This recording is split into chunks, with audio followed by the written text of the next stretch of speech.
اعمال صالحہ، نمبر 3 حق کی وصیت، نمبر 4 صبر کی تلقین اور وصیت۔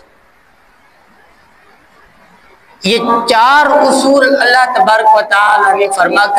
ذکر فرما کر اور فرمایا کہ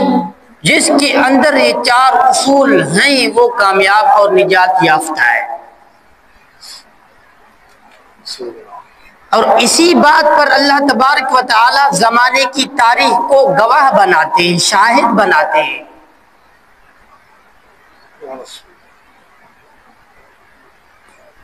فرماتے ہیں والعصر ان الانسان لفی خسر، کہ مجھے زمانے کی قسم کہ تمام کے تمام انسان سب کے سب خسارے میں ہیں، نقصان میں ہیں، گھاٹے میں ہیں۔ الا الذين آمنوا وعملوا الصالحات وتواصوا بالحق وتواصوا بالصبر، مگر جو ایمان لے آئے اور انہوں نے عمل نیک کیے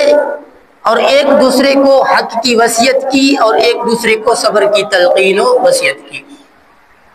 یہ 4 اصول ذکر فرما کر گویا کہ اللہ تبارک و تعالی یہ فرما رہے ہیں کہ اے انسان، اے ابن آدم، تو آدم علیہ السلام سے لے کر آج تک کی تاریخ پر غور کر، فکر کر، نظر کر، تو تجھے وہ انسان کامیاب نظر آئیں گے جن کے اندر یہ 4 اصول موجود ہیں،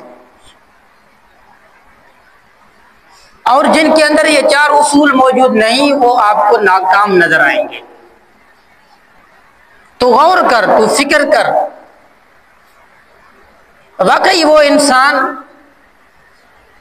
نجات یافتہ اور کامیاب نظر آئیں گے کہ جن کے اندر یہ 4 اصول ہیں، یعنی ایمان،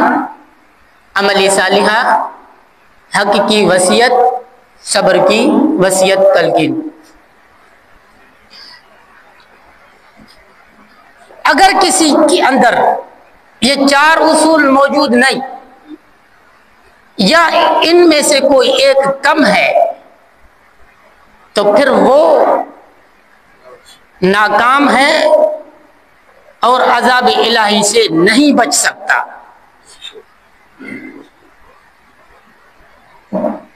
پھر اگرچہ وہ کسی نبی کا بیٹا کیوں نہ ہو، اس کا باپ نبی کیوں نہ ہو، میں اس پر آگے جا کے دلال دوں گا، اس پر آگے جا کے باقاعدہ قرآن سے ثابت کروں گا کہ کس طرح